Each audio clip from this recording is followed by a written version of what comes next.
ইরানের Islamic revolutionary guard corps IRGC দাবি করেছে তারা ইসরায়েলের বেন গুরিয়ন বিমানবন্দর সহ বিভিন্ন লক্ষ্যবস্তুতে ক্ষেপণাস্ত্র ও ড্রোন হামলা চালিয়েছে। রিপোর্ট শাফাক নিউজের। ৫ মার্চ এক বিবৃতিতে আইআরজিসি জানায় খোরামশার 4 ব্যালিস্টিক ক্ষেপণাস্ত্র দিয়ে বিমানবন্দর এলাকা লক্ষ্য করে হামলা চালানো হয়েছে। আইআরজিসির দাবি, একই সঙ্গে কুয়েত, বাহরাইন ও সংযুক্ত আরব আমিরাতে থাকা মার্কিন সামরিক ঘাঁটির প্রায় ২০টি লক্ষ্যবস্তুতেও হামলা করা হয়েছে।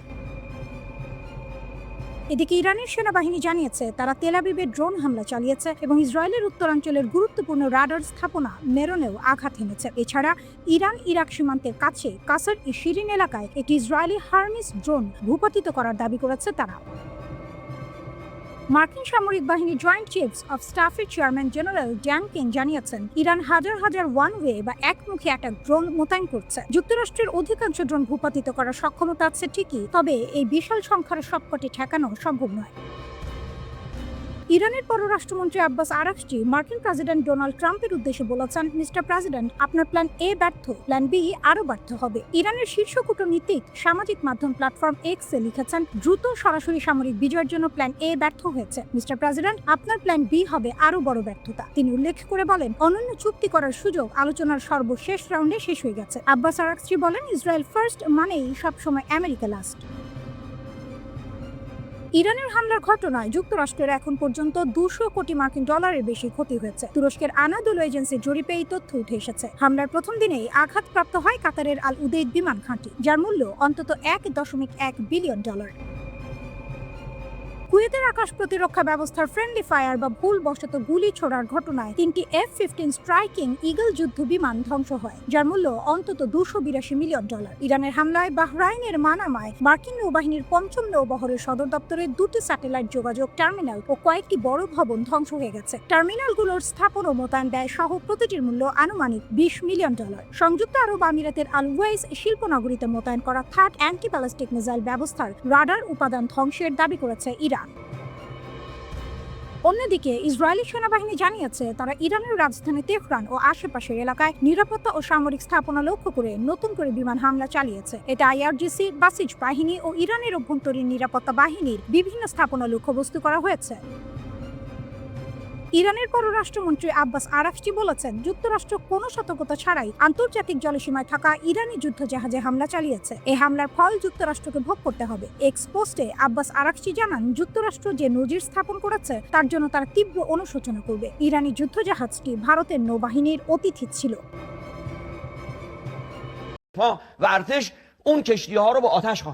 হরমুজ প্রণালী ইরানের তুরুপের তাস, একটি সরু জলপথ, কিন্তু তার গুরুত্ব পুরো পৃথিবীর সমান। এই পথ দিয়ে যায় বিশ্বের প্রায় 20% তেল। সেই পথ বন্ধ করে দিয়েছে ইরান। যুক্তরাষ্ট্রের মাথায় হাত। খবরে বলা হচ্ছে ইরান সিদ্ধান্ত নিয়েছে হরমুজ প্রণালী দিয়ে এখন থেকে শুধু চীনের জাহাজই চলতে পারবে। এটি কেবল একটি সামরিক পদক্ষেপ নয়, বরং কূটনৈতিক বার্তা। কারণ চীন ইতিমধ্যেই যুক্তরাষ্ট্র ও ইসরায়েলের হামলার তীব্র সমালোচনা করেছে। ইরান যেন বলছে, যারা পাশে থাকবে পথ তাদের জন্যই খোলা। 20% তেলের পথ থেমে গেলে কি হয়? এই প্রণালী যুক্ত করেছে পারস্য উপসাগরকে খোলা সমুদ্রের সঙ্গে। এখান দিয়ে প্রতিদিন হাজার হাজার তেলবাহী জাহাজ চলাচল করে। কিন্তু এখন শত শত ট্যাঙ্কার আটকে আছে। জ্বালানি সরবরাহে অনিশ্চয়তা, বাজারে অস্থিরতা, বিশ্বজুড়ে তেলের দাম বাড়ার আশঙ্কা তৈরি হয়েছে। আইআরজিসির ঘোষণা, সবকিছু আমাদের নিয়ন্ত্রণে। ইরানের শক্তিশালী বাহিনী Islamic revolutionary guard corps IRGC বলছে, হরমুজ প্রণালী এখন সম্পূর্ণ আমাদের নিয়ন্ত্রণে। তাদের সতর্কবার্তা আরো ভয়ঙ্কর। কোনো জাহাজ প্রবেশ করলে মিসাইল হামলা হতে পারে, ড্রোন আক্রমণ হতে পারে। অর্থাৎ এই জলপথ এখন কার্যত একটি যুদ্ধক্ষেত্র।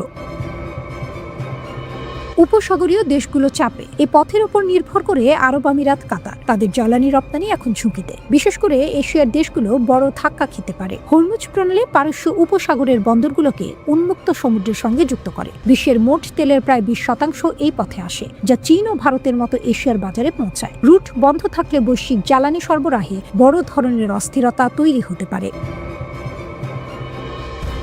চীন সব পক্ষকে প্রণালীতে নিরাপত্তা বজায় রাখতে আহ্বান জানিয়েছে এবং তার জ্বালানি নিরাপত্তা নিশ্চিত করতে প্রয়োজনীয় ব্যবস্থা নেবে। এর আগে ইরানে যুক্তরাষ্ট্র ও ইসরায়েলের বিমান হামলা নিন্দা জানিয়েছে চীন।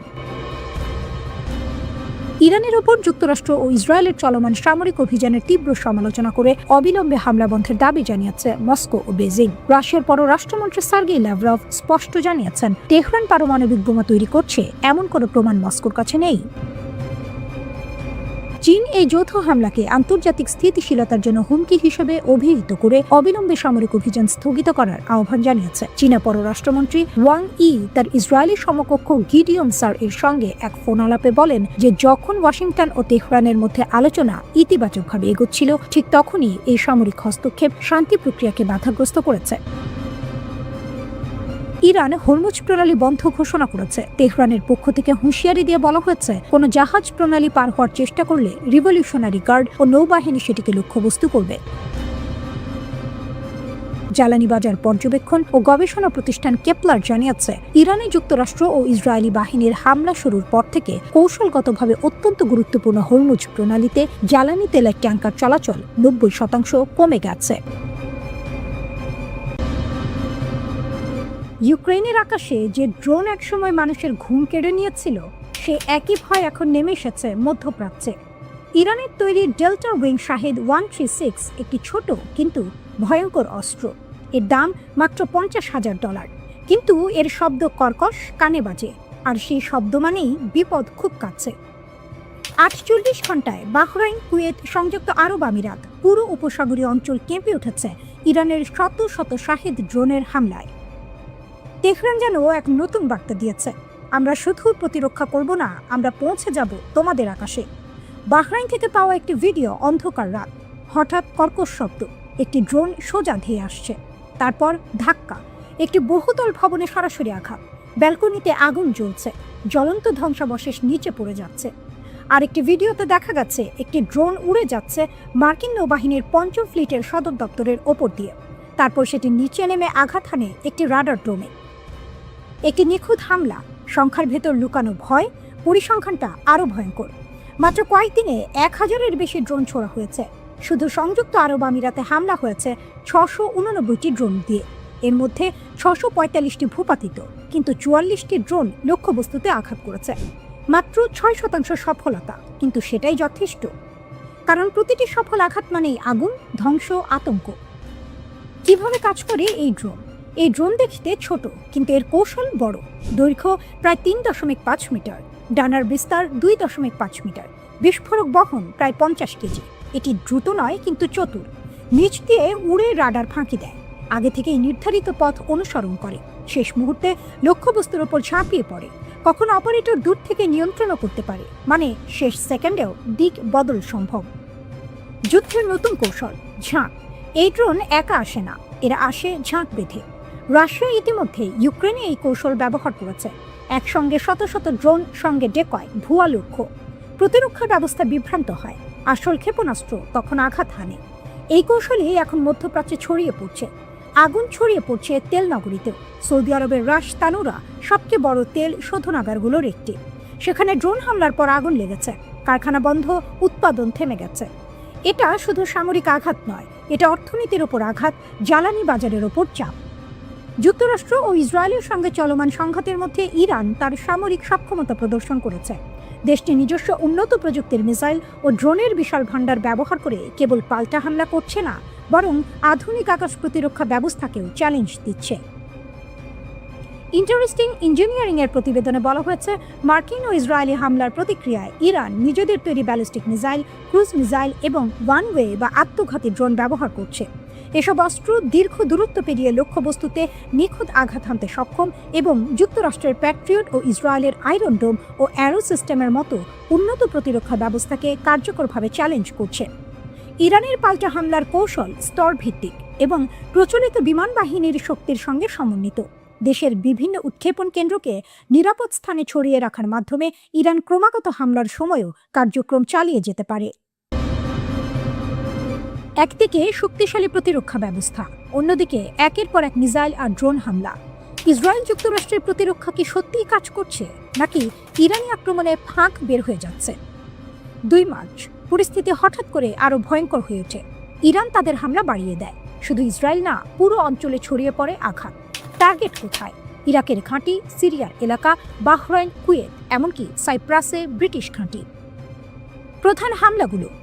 ইরাক, বাগদাদ ইন্টারন্যাশনাল এয়ারপোর্টের কাছে মার্কিন ঘাঁটিতে ড্রোন হামলা। ইরবিলেও একই ধরনের আঘাত। বার্তা পরিষ্কার, ইরাক এখন প্রক্সি যুদ্ধের কেন্দ্র। বাহরাইন, মিসাইল ভেঙে পড়লেও বিপদ থামে না, ধ্বংসাবশেষ পড়ে আগুন লাগে, একজন নিহত। মানে ইন্টারসেপ্ট করলেও ঝুঁকি শেষ হয় না। সিরিয়া, আকাশে মিসাইল আটকানো হয় কিন্তু টুকরো পড়ে মানুষ আহত। সাইপ্রাস, ইউকে ঘাঁটি আর AF-31 ড্রোন আঘাত। বড় ক্ষতি না হলেও সতর্কতা সর্বোচ্চ পর্যায়ে। এটা গুরুত্বপূর্ণ কারণ পশ্চিমা ঘাঁটিও এখন সরাসরি টার্গেট। কুয়েত, আকাশে একাধিক টার্গেট ধ্বংস করা হয়, একই সময়ে একটি মার্কিন যুদ্ধবিমান বিধ্বস্ত। আরেকটি খবর, মার্কিন দূতাবাস এলাকা থেকে ধোঁয়া উঠতে দেখা গেছে। বড় কৌশল, ইরান কি করছে? ইরানের স্ট্র্যাটেজি খুব স্মার্ট, এক জায়গায় না অনেক জায়গায় হামলা। ড্রোন আর মিসাইল একসাথে, সরাসরি না, প্রক্সি গ্রুপ ব্যবহার। যেমন হিজবুল্লাহ ইতিমধ্যে ইসরায়েলে হামলা শুরু করেছে, এতে প্রতিরক্ষা বিভক্ত হয়ে যায়, চাপ বাড়ে, ভুল হওয়ার সম্ভাবনা বাড়ে। যুদ্ধের নতুন ফ্রন্ট, লেবানন, বৈরুতে ইসরায়েল হামলা চালিয়েছে, উত্তর সীমান্তে আবার যুদ্ধ শুরু। যুদ্ধ এখন বহু ফ্রন্টে ছড়িয়ে গেছে। মধ্যপ্রাচ্যে ছড়িয়ে পড়া যুদ্ধের প্রেক্ষাপটে ইরানের সার্বভৌমত্ব ও নিরাপত্তা রক্ষায় তেহরানের প্রতি জোরালো সমর্থন ব্যক্ত করেছে চীন। একই সঙ্গে যুক্তরাষ্ট্র ও ইসরায়েলের সামরিক অভিযানের তীব্র সমালোচনা করে বেইজিং একে জঙ্গলের আইন এর সঙ্গে তুলনা করেছে। চীনের রাষ্ট্রীয় গণমাধ্যম সিসিটিভি জানিয়েছে, দেশটির পররাষ্ট্রমন্ত্রী ওয়াং ই ইরানের পররাষ্ট্রমন্ত্রী আব্বাস আরাকচিকে ফোন করে বেইজিং এর অবস্থান পরিষ্কার করেছেন। ওয়াং ই বলেন, চীন ও ইরানের মধ্যকার ঐতিহাসিক বন্ধুত্বকে বেইজিং অত্যন্ত গুরুত্ব দেয়। ইরানের সার্বভৌমত্ব, নিরাপত্তা, আঞ্চলিক অখণ্ডতা ও জাতীয় মর্যাদা রক্ষায় চীন পূর্ণ সমর্থন জানায়। পাশাপাশি ইরানের বৈধ অধিকার ও স্বার্থ রক্ষায় পাশে থাকবে বেইজিং। ওয়াং ই অবিলম্বে যুক্তরাষ্ট্র ও ইসরায়েলকে তাদের সামরিক অভিযান বন্ধ করার আহ্বান জানিয়েছেন। তিনি সতর্ক করে বলেন, উত্তেজনা যেন আর বৃদ্ধি না পায় এবং এই সংঘাত যেন পুরো মধ্যপ্রাচ্যে ছড়িয়ে না পড়ে সেদিকে লক্ষ্য রাখা জরুরি। আলী খামেনির হত্যাকাণ্ডের পর ইসরায়েলের বিরুদ্ধে প্রতিশোধের যুদ্ধে আনুষ্ঠানিকভাবে যোগ দেওয়ার ঘোষণা দিয়েছে লেবাননের হিজবুল্লাহ। তেহরান থেকে প্রকাশিত খবরে জানানো হয়, ইসরায়েল অধিকৃত হাইফা শহরের দক্ষিণে একটি সামরিক ঘাঁটি লক্ষ্য করে ক্ষেপণাস্ত্র, ড্রোন হামলা চালায় হিজবুল্লাহ।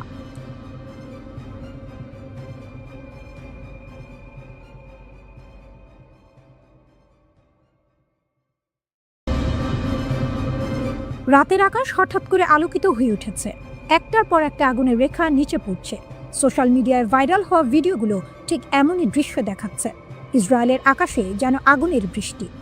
প্রশ্নটা এখন সবার মনে, এগুলো কি ক্লাস্টার বোমা নাকি ভেঙে যাওয়া ক্ষেপণাস্ত্রের টুকরো? ক্লাস্টার অস্ত্র আসলে কি?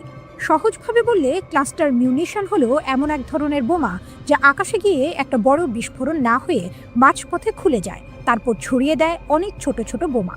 একটি ব্যালিস্টিক মিসাইল যদি ক্লাস্টার ওয়ারহেড বহন করে তাহলে প্রায় 7 কিলোমিটার উচ্চতায় গিয়ে এটি খুলে যায়, তারপর ছড়িয়ে দেয় প্রায় 20টি ছোট বোমা। প্রতিটি বোমায় থাকে প্রায় 2.5 কেজি বিস্ফোরক। পুরো এলাকা কভার করতে পারে প্রায় 8 কিলোমিটার পর্যন্ত, মানে একসাথে বড় এলাকা জুড়ে আঘাত করা যায়। কেন এই অস্ত্র বিপজ্জনক? এই ছোট বোমাগুলো টার্গেট ঠিক করে না, যেদিকে পড়ে সেখানেই বিস্ফোরণ হয়। আর সবচেয়ে ভয়ঙ্কর বিষয়, অনেক সময় এগুলো ফাটে না, পরে মাটিতে পড়ে থাকে, তখন এগুলো ল্যান্ডমাইনের মতো বিপজ্জনক হয়ে যায়। আসলে কি ঘটেছে? ভিডিওতে দেখা গেছে আকাশে অনেকগুলো আগুনের টুকরো, একসাথে প্রায় 20 থেকে 25টি আলো। এটি দেখে ধারণা করা হচ্ছে ক্লাস্টার সাবমিউনিশন ব্যবহার হতে পারে, তবে এখনও নিশ্চিতভাবে বলা হয়নি এগুলো ক্লাস্টার বোমা নাকি প্রতিরক্ষা ব্যবস্থায় ধ্বংস হওয়া মিসাইলের ধ্বংসাবশেষ। ইসরায়েলের দাবি, ইসরায়েল ডিফেন্স ফোর্সেস জানিয়েছে ইরান আগে এমন ক্লাস্টার ওয়ারহেড ব্যবহার করেছে। বাস্তব চিত্র, শহরের ভেতরে আঘাত। একটি ভিডিওতে দেখা গেছে শহরের মাঝখানে বড় গর্ত, অনেক মানুষ আহত, আশেপাশে ভবন ক্ষতিগ্রস্ত। যুদ্ধ ছড়িয়ে পড়ছে পুরো উপসাগরে। এই সংঘাত এখন শুধু ইসরায়েলি সীমাবদ্ধ নেই। আবুধাবি, ড্রোন ধ্বংসের পর টুকরো পড়ে ইসরায়েলি দূতাবাসের কাছের ভবনে আঘাত। দুবাই, বাড়ির ওপর পড়ে ড্রোনের টুকরো, 2 জন আহত। বিমানবন্দর ও বিখ্যাত হোটেল ক্ষতিগ্রস্ত। জেবেল আলী বন্দর, আগুন লেগে যায়, কালো ধোঁয়া আকাশে। এই বন্দর দিয়ে বিশ্বের প্রায় 10% কন্টেইনার ট্রাফিক যায়, সাময়িকভাবে কার্যক্রম বন্ধ। ওমান, প্রথমবারের মতো হামলা, একটি বন্দরে ড্রোন আঘাত, 1 জন আহত। বড় ঝুঁকি, অর্থনীতি ও নিরাপত্তা। এই সংঘাত এখন বিমান চলাচল, জাহাজ চলাচল, কূটনৈতিক এলাকা সবকিছুকে ঝুঁকির মধ্যে ফেলছে। অর্থাৎ এটা শুধু যুদ্ধ না, পুরো অঞ্চলের লাইফলাইন কাঁপছে। ইসরায়েল যুক্তরাষ্ট্রের সাথে চলমান সংঘাতে এখন পর্যন্ত 4 জন নিহত হয়েছে বলে জানিয়েছে যুক্তরাষ্ট্র সেন্ট্রাল কমান্ড। এর আগে 3 জন নিহতর খবর জানিয়েছিল দেশটি। গুরুতর আহত একজন সেনা সদস্যের সোমবার মৃত্যু হয়েছে বলে সেন্ট্রাল কমান্ড জানায়। এদিকে 4 জন সেনার মৃত্যুতে শোক ও শ্রদ্ধা জানিয়েছেন যুক্তরাষ্ট্রের প্রতিরক্ষামন্ত্রী পিট হেগসেট। তিনি বলেন, এই সেনারা ছিল আমাদের জাতির সেরা সন্তান। কুয়েতে একটি মার্কিন যুদ্ধবিমান বিধ্বস্ত হয়েছে, যা প্রাথমিকভাবে F-15 মডেলের বলে ধারণা করা হচ্ছে। প্রাথমিক প্রতিবেদন অনুযায়ী বিমানে থাকা পাইলটরা নিরাপদে বেরিয়ে আসতে সক্ষম হয়েছেন। যুক্তরাষ্ট্রের প্রেসিডেন্ট ডোনাল্ড ট্রাম্প সরাসরি ইরানের সেনাবাহিনী ও ইসলামিক রিভলিউশনারি গার্ড কর্পস IRGC-কে বলেছিলেন, অস্ত্র ফেলে দাও, না হলে নিশ্চিত মৃত্যু। শুনতে খুব শক্তিশালী বার্তা, কিন্তু বাস্তবে একদম উল্টো হলো। ইরান আত্মসমর্পণ তো করেনি, বরং ড্রোন ও ক্ষেপণাস্ত্র হামলা চালিয়েছে ইসরায়েল সহ বিভিন্ন মার্কিন ঘাঁটির দিকে। প্রশ্নটা, তাই ট্রাম্প কি IRGC-এর শক্তি সম্পর্কে ভুল ধারণা করেছিলেন? IRGC আসলে কি? IRGC হলো ইরানের সবচেয়ে শক্তিশালী সামরিক ও রাজনৈতিক বাহিনী। এটা 1979 সালের ইসলামী বিপ্লবের পর গড়ে ওঠে। নেতৃত্বে ছিলেন আয়াতুল্লাহ রুহুল্লাহ খোমেনি। এর মূল কাজ ইসলামী বিপ্লবকে রক্ষা করা, দেশের সর্বোচ্চ নেতা এর প্রতি সম্পূর্ণ আনুগত্য রাখা। এরা সাধারণ সেনাবাহিনীর মতো নয়, তারা সরাসরি রাষ্ট্রপ্রধান নয়, বরং ধর্মীয় নেতার প্রতি অনুগত। তাদের নিজস্ব স্থল, নৌ, বিমান বাহিনী আছে, এমনকি বিদেশে গোপন অপারেশন চালানোর জন্য কুদস ফোর্সও আছে। সহজভাবে বললে IRGC হলো সেনাবাহিনী, গোয়েন্দা সংস্থা আর রাজনৈতিক শক্তি। বাসিজ দেখতে সাধারণ কিন্তু ভয়ঙ্কর শক্তি। IRGC এর অধীনে আরেকটি শক্তিশালী বাহিনী হলো বাসিজ। এটা মূলত স্বেচ্ছাসেবক বাহিনী। সদস্য সংখ্যা প্রায় 4.5 লাখ। বেশিরভাগই তরুণ, নিম্নবিত্ত ও ধর্মীয়ভাবে অনুপ্রাণিত। তাদের কাজ কি? সরকার বিরোধী আন্দোলন দমন, যুদ্ধের সময় ফ্রন্ট লাইনে লড়াই, প্রয়োজনে আত্মাহুতি মিশনেও অংশগ্রহণ। 2009 সালের আন্দোলন, 2022 সালের আন্দোলন, সব জায়গাতেই বাসিজ ছিল সরকারের পক্ষে। IRGC ও বাসিজ শুধু সেনা না, তারা বিশ্বাস করে তারা ধর্ম ও রাষ্ট্র রক্ষা করছে। তাদের কাছে মৃত্যু মানে শহীদ হওয়া, আত্মসমর্পণ মানে বিশ্বাসঘাতকতা। তাই মৃত্যুর ভয় দেখিয়ে তাদের ভাঙা প্রায় অসম্ভব। IRGC শুধু যুদ্ধ করে না, তারা ইরানের অর্থনীতির বড় অংশ নিয়ন্ত্রণ করে। তেল, নির্মাণ, টেলিকম, সবখানে তাদের প্রভাব। অর্থাৎ তারা শুধু সৈনিক না, তারা সিস্টেমের মালিক। এমন অবস্থায় কেউ কেন নিজের ক্ষমতা ছাড়বে? শক্তিশালী কাঠামো। IRGC এর ভেতরে একাধিক স্তরের নেতৃত্ব আছে। একজন নেতা মারা গেলেও সঙ্গে সঙ্গে নতুন নেতা আসে। এমনকি খামেনির মৃত্যুর পরও কাঠামো ভেঙে পড়েনি। আঞ্চলিক কৌশল। IRGC শুধু ইরানে সীমাবদ্ধ নয়, মধ্যপ্রাচ্যে বিভিন্ন মিত্রগোষ্ঠীর সাথে কাজ করে, যাকে বলা হয় এক্সেস অফ রেজিস্ট্যান্স। তাই তারা যুদ্ধকে শুধু দেশের ভেতরের বিষয় হিসেবে দেখে না, এটা তাদের কাছে বড় লড়াই। সামনে কি হতে পারে? বিশ্লেষকদের মতে ট্রাম্পের হুমকি IRGC-কে দুর্বল না করে বরং আরও শক্তিশালী করেছে। এমনকি ভবিষ্যতে IRGC সরাসরি রাষ্ট্র ক্ষমতা নিয়ন্ত্রণ করতে পারে। জোনাথন প্যানিকভ, যিনি অ্যাটলান্টিক কাউন্সিল এর স্ক্রসফট মিডল ইস্ট সিকিউরিটি ইনিশিয়েটিভের পরিচালক, তিনি বলেন, ইরানের বর্তমান শাসন ব্যবস্থার পতন হলেও সেখানে গণতন্ত্র আসার সম্ভাবনা কম। বরং এমন একটি সামরিক নিয়ন্ত্রিত রাষ্ট্র গড়ে উঠতে পারে যেখানে নতুন একজন সর্বোচ্চ নেতাকে শুধু প্রতীক হিসেবে সামনে আনা হবে, যাতে রক্ষণশীল ইরানিদের সন্তুষ্ট রাখা যায়, কিন্তু প্রকৃত ক্ষমতা থাকবে IRGC-এর হাতেই। ইরান মার্কিন সংঘাত, হিজবুল্লাহ বলছে জবাব দেব। যুদ্ধের কারণ কি ইরানের তেল নাকি পারমাণবিক অস্ত্র? মধ্যপ্রাচ্যের উত্তেজনা ক্রমশ তীব্র হচ্ছে। ইরানের ওপর যুক্তরাষ্ট্র ও ইসরায়েলের হামলার জবাবে লেবাননের প্রভাবশালী শিয়া সংগঠন হিজবুল্লাহ জবাব দেওয়ার ঘোষণা দিয়েছে। হিজবুল্লাহর মহাসচিব নাইম কাশেম রবিবার এক বিবৃতিতে বলেন, আমরা সম্মান ও প্রতিরোধের ক্ষেত্র কখনো ছাড়ব না। তিনি আরও বলেছেন, ইরানের সর্বোচ্চ নেতা আয়াতুল্লাহ আলী খামেনির ওপর হামলাকে অপরাধের সর্বোচ্চ হিসেবে ধরা হবে। কাশেম যোগ করেন, বিধাতার নির্দেশনা ও সমর্থনের ওপর আস্থা রেখে আমরা এই আগ্রাসন মোকাবেলায় আমাদের কর্তব্য পালন করব। হিজবুল্লাহ লেবাননের একটি প্রভাবশালী রাজনৈতিক ও সশস্ত্র সংগঠন। তারা দেশটির সবচেয়ে শক্তিশালী সশস্ত্র বাহিনীর নিয়ন্ত্রণও হাতে রেখেছে। ইরান তাদের প্রতিষ্ঠায় সহায়তা করে। এই সংঘাতকে অনেকে শুধুমাত্র পারমাণবিক হুমকি হিসেবে দেখলেও বাস্তবে এখানে আরও গভীর স্বার্থ লুকিয়ে আছে।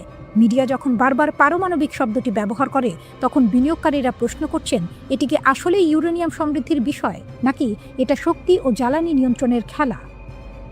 মানচিত্রটি দেখলেই বিষয়টি বোঝা যায়। ইরান হরমুজ প্রণালীর পাশে অবস্থিত। বিশ্বের প্রায় 20% তেল এই সংকীর্ণ জলপথ দিয়ে পরিবহন হয়।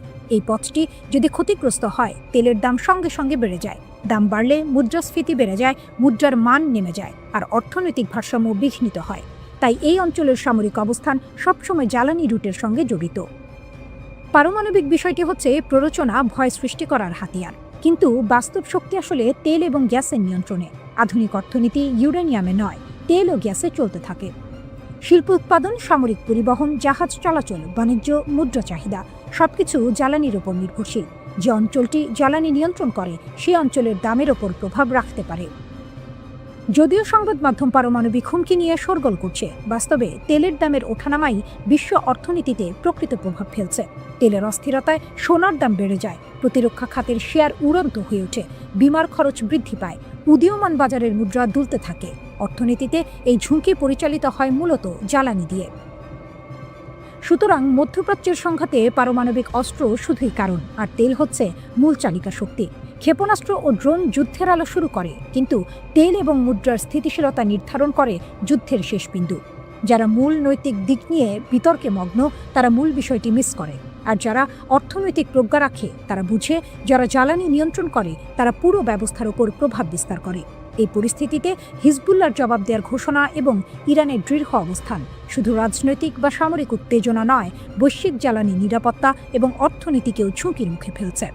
হরমুজ প্রণালী এখন কেবল একটি নৌপথ নয়, এটি শক্তি, অর্থনীতি এবং বিশ্ব রাজনীতির কেন্দ্রবিন্দু। যুক্তরাষ্ট্র ইসরায়েলের বিরুদ্ধে কড়া প্রতিশোধ নিচ্ছে ইরান। ইরান মধ্যপ্রাচ্যে মার্কিন ঘাঁটিতে হামলা চালিয়েছে। ইরান কাতার, বাহরাইন, জর্ডান, কুয়েত এবং সংযুক্ত আরব আমিরাতে মার্কিন ঘাঁটিতে ক্ষেপণাস্ত্র বর্ষণ করেছে। দাবি করা হয়েছে ইরানি ক্ষেপণাস্ত্র 3000 কিলোমিটার পর্যন্ত দূরত্ব যেতে সক্ষম।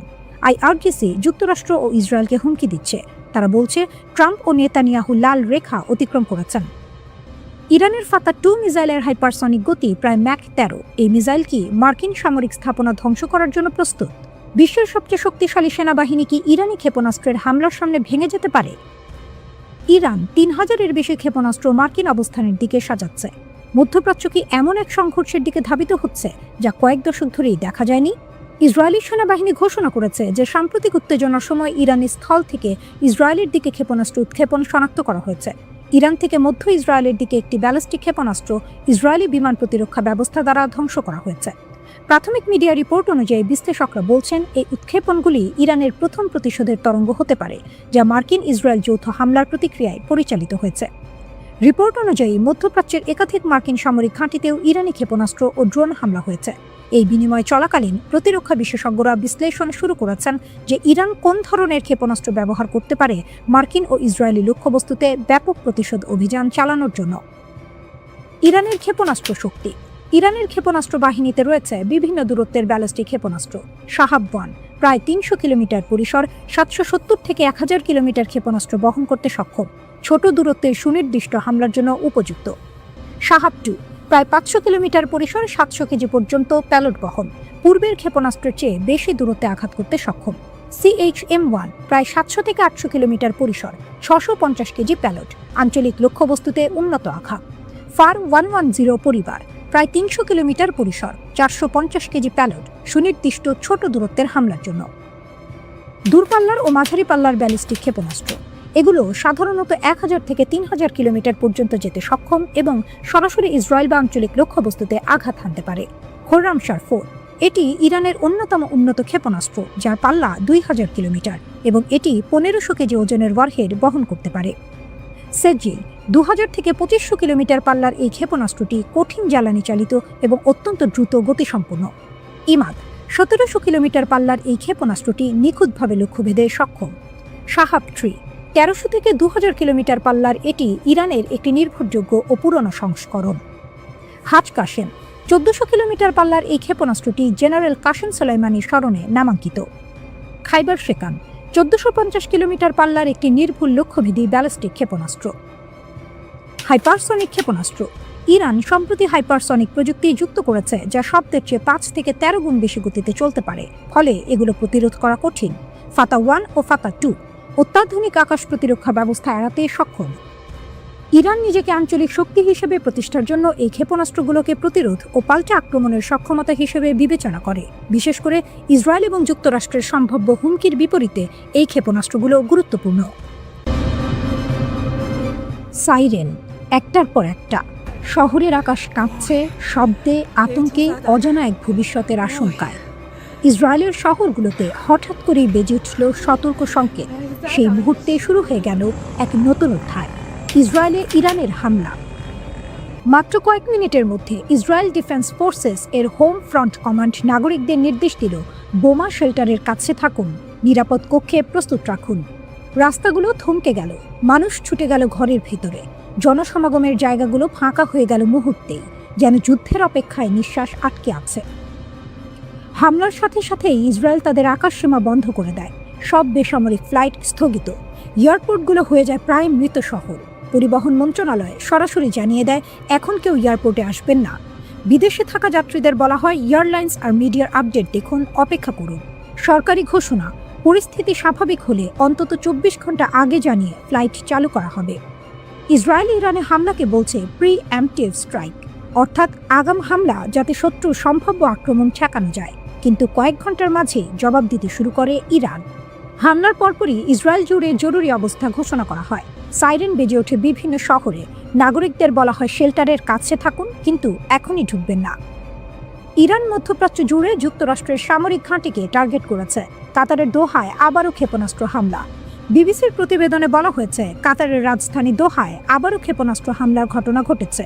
এর আগেও 28 ফেব্রুয়ারি আরেক দফায় হামলার ঘটনা ঘটে। তখন কাতারের প্রতিরক্ষা মন্ত্রণালয় জানিয়েছিল যে তারা বেশ কয়েকটি ক্ষেপণাস্ত্র প্রতিহত করেছে, যা দৃশ্যত এই অঞ্চলের বৃহত্তম আমেরিকান সামরিক ঘাঁটি আল উদেইদ বিমান ঘাঁটিকে লক্ষ্য করে ছোড়া হয়েছে।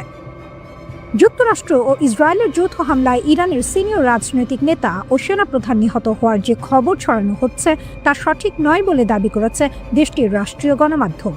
ইরানের প্রেসিডেন্ট মাসুদ পেজেশকিয়ান নিরাপদে আছেন বলে এক্স পোস্টে জানিয়েছেন তার নির্বাহী ডেপুটি মোহাম্মদ জাফর কিয়ামফানা। ইরানের পররাষ্ট্রমন্ত্রী আব্বাস আরাকচি বলেছেন দেশটি আত্মরক্ষার অধিকারের আওতায় তার সব ধরনের সামরিক সক্ষমতা ব্যবহার করে নিজেদের রক্ষা করবে।